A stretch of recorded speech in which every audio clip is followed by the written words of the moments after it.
안녕하세요. 이제 마흔을 한 해 앞두고 있는 여자입니다.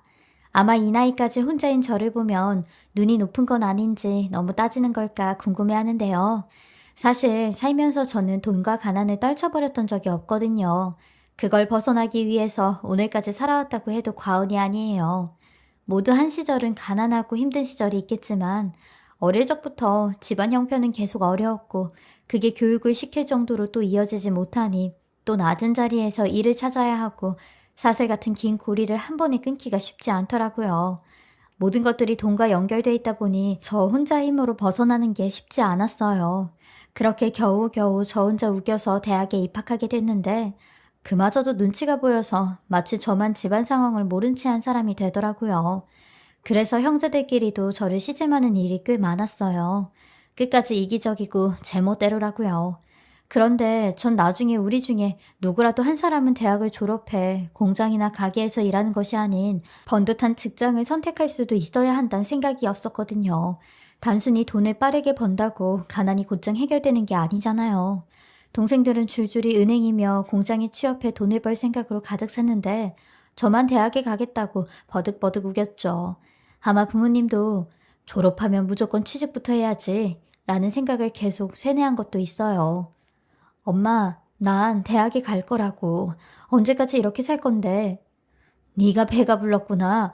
헛바람이 잔뜩 들었네. 다른 애들은 대학 가면 축하한다고 공부만 잘하라고 난린데 엄마 한 번이라도 그래 본 적 있어? 항상 돈 그놈의 돈 때문에 아무것도 못 해줬잖아. 그래, 그럼 좋은 집구석에서 태어났지. 지금이라도 안 늦었으니까 그 좋은 집 가서 살아봐. 나도 후회해. 내가 왜 이 집에서 태어났는지. 저 말버릇 봐, 이 버릇없는 게. 공부 잘하고도 칭찬을 한 번 받아본 적이 없어. 상장을 그렇게 받아오는데 엄마한테 칭찬 한 번도 받은 적이 없어. 왜? 엄마는 나 공장이나 보내서 돈 버는 기계로 쓸 생각이니까. 아니야? 조용히 안 해? 내가 엄마 자식 맞아? 엄마, 내가 잘 되길 바라는 거 맞냐고. 내가 알아서 할 거야. 엄마한테 손 안 벌릴 거야. 그러니까 나한테 이래라 저래라 하지 마. 그렇게 아무도 축하해주지 않은 대학을 입학해 다른 친구들은 떠나는 모임에도 단 한 번 간 적 없이 닥치는 대로 온갖 아르바이트를 병행하면서 지냈습니다. 어떤 때는 공부보다도 아르바이트하는 시간이 더 많을 정도였죠.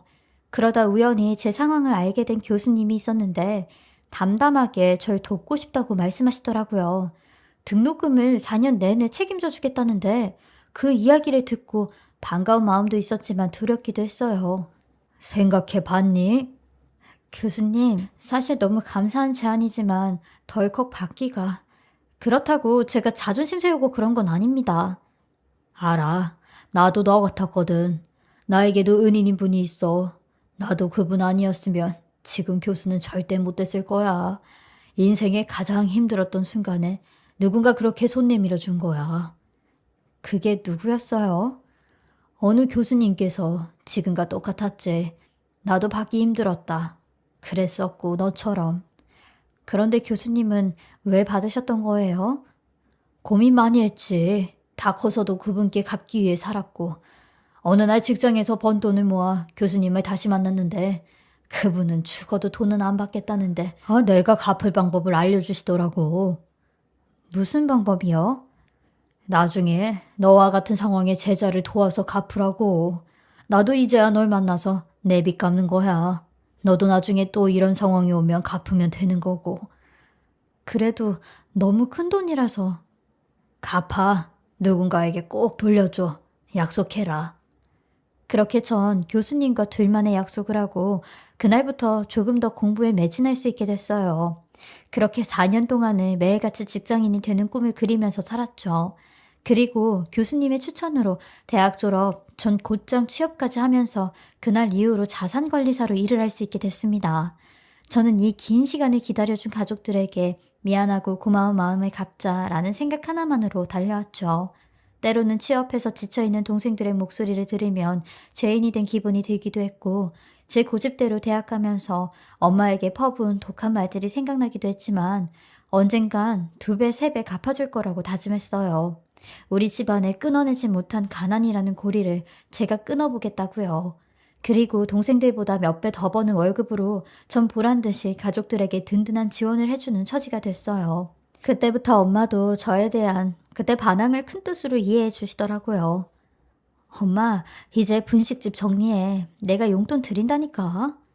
딸이 준 돈이 아무리 많아도 내가 버는 게 다르다. 이제 누릴 때 됐어. 내가 대학 간다고 하도 우겨서 그때 엄마 많이 속상하게 했잖아, 내가. 이제 생각하면 네가 잘했지. 엄마가 바보였다. 엄마도 혼자 우리 셋 키웠을 거 생각하면 그럴 수밖에 없었다는 거 나 이해해. 철부지처럼 딸은 대학 간다고 버럭 소리 지르고 서울로 가버리고. 그래도 지금은 다 너만 믿고 살잖아. 고마워. 어느 순간 동생들도 저를 믿고 의지하기 시작하더라고요. 언니, 이제부터 전 재산 싹 맡긴다. 전 재산을? 부담스러운데. 언니가 책임지고 불려줄게. 역시 똑똑한 언니드니까 다르네. 몸 아픈 건 괜찮아? 계속 골골거리면서 살아야지 뭐. 그래도 열심히 잘 모으는 거야. 이만큼 모으는 사람도 별로 없어. 잘하고 있으니까 언니 믿고 기다려봐. 고맙다 언니야. 그나저나 언니 하는 일이 뭐지? 웃긴다 정말. 넌 그것도 모르면서 돈부터 맡겨? 아이, 돈 벌어다 주는 사람인 것만 알지. 하나도 모른다. 그렇게만 알면 돼. 별것도 없어. 엄마는 그나저나 분식집에 무슨 일을 한 것 같던데? 무슨 일? 자세히 말은 안 하는데 잠깐 문 닫겠대. 엄마 고집에 분식집을 닫겠다고? 몰라. 경찰도 오고 그랬다는데 말을 도통 안 해준다. 무슨 일인데 경찰까지 와. 애들이 신고했을 리도 없고. 내 말이 내가 조금 더 알아봐야겠다. 나도 언니 더 알아보고 연락할게. 그렇게 엄마 인생에 처음으로 2주일 동안 가게 문을 닫는 일이 일어났다고 해서 저도 걱정이 돼 낮에 엄마 집으로 향했습니다. 딸이 아무리 자산관리사가 되어도 엄마는 돈 한 푼도 저에게 안 맡기고 오로지 자기 피땀 흘려 번 돈으로 잘 살겠다고 생각하는 정직한 사람이었거든요. 제 머리로는 도통 엄마가 문을 닫을 만한 무슨 상황이 벌어졌을지 전혀 그려지지 않더라고요. 아이들도 엄마 손맛 좋다면서 매일 오는 친구들이 있기도 하고 학부모님들은 작은 가게지만 청결하게 관리하는 엄마를 믿고 김밥도 단체로 매일 주문하는 정도였거든요. 아무리 물어도 엄마의 굳은 입은 열리지 않더라고요. 아무 일도 없다니까. 정말 끝까지 말 안 해줄 거야? 일 없어. 직장이나 가. 그렇게 아무 수확도 없이 집으로 돌아가려는데 그래도 분식집 앞을 한번 가보는 게 낫겠다는 생각이 들더군요. 개인 사정으로 2주간이나 휴무한다는 엄마의 메모 한 장 외에는 아무것도 흔적을 볼 수가 없었습니다. 그런데 유경이지? 첫째. 좋은 직장 다니는 첫째 맞지? 아, 이모 안녕하세요. 아유, 어떡해. 엄마 몸은 좀 괜찮으셔? 네? 아, 그 미친 여자가 그렇게 얼굴에다 고추장을 퍼부었으니 눈도 따갑고 했을 텐데 그날 밀쳐서 바닥에 넘어져서 엉덩이에 피멍까지 들었던데 좀 나아졌어? 누가 그런 짓을 했어요? 그날 일을 생생하게 본 떡집 이모가 이야기해 주더라고요.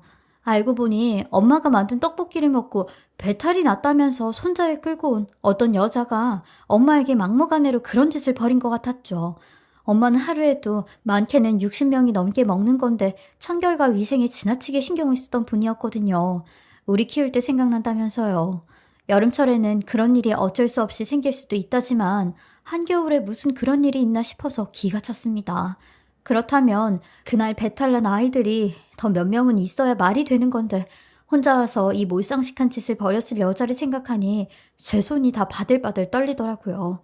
게다가 우리에겐 아무런 내색도 안 하고 엄마가 혼자 그런 짓을 당하고 있었을 장면이 그대로 그려졌습니다.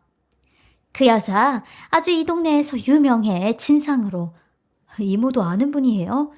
이 아파트에 가끔 손주 봐주러 오는 할머니거든. 심지어 할머니예요?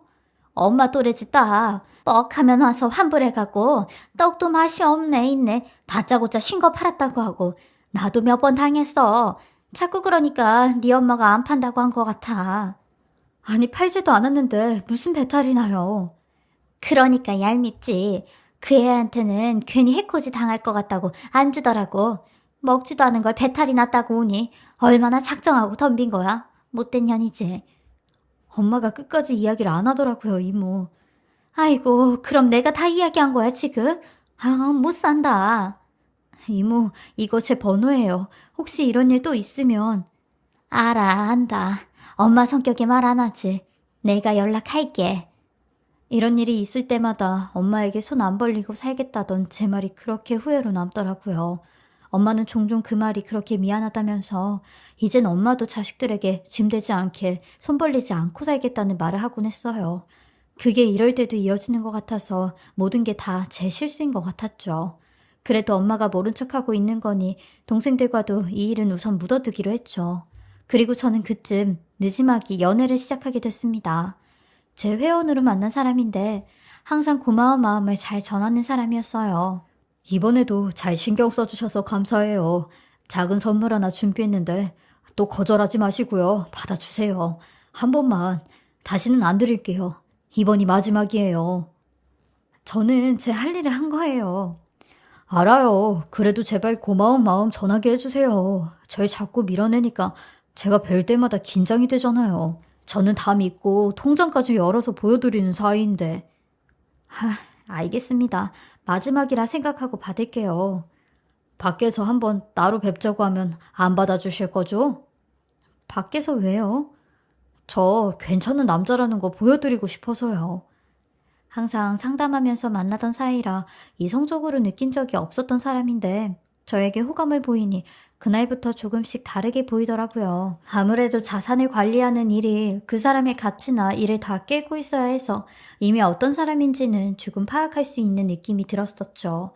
항상 성실하게 모으는구나. 이 사람도 나처럼 과거의 가난을 벗어나기 위해서 노력하는 걸까 하는 생각이 들었었죠. 그리고 처음으로 밖에서 함께 식사하던 날, 이런 말 하면 부담스러워 하실 것 같은데 저 가난하게 컸어요. 그게 티날까봐 가리려고 애쓰고 살았는데요. 좋아하는 사람 생기면 한번 말해보고 싶었어요. 제 가족 가난 벗어나게 해주려고 이 악물고 벌었어요, 여태껏. 자랑스러운 일이에요, 그거. 아주 대단한 일이라고요. 속 시원하네요. 처음 말해봤는데.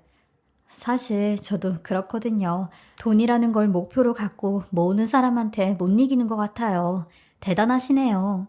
그렇게 몇 번의 데이트를 통해 이미 그 사람의 직업이나 자산을 다 파악하고 있다 보니 더 빠르게 가까워졌고 감추고 싶어 했던 가난이란 그늘까지 꺼내서 나누다 보니 어느새 모든 것을 나누는 연인 관계로까지 발전했습니다.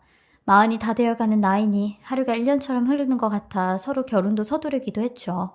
엄마는 항상 자신의 존재가 짐이 될까 걱정하는 분이라 제가 마음에 드는 사람이라면 누구라도 사위로 받아들이겠다는 편이라서 이 소식을 전하자마자 정말 행복해했죠. 노처녀 드디어 탈출이네 내 딸. 속이 다 시원하다. 엄마, 곧 상견례 잡을 거야. 그날은 문 닫아. 알지? 고추장 묻히고 안 갈 거니까 걱정하지 마.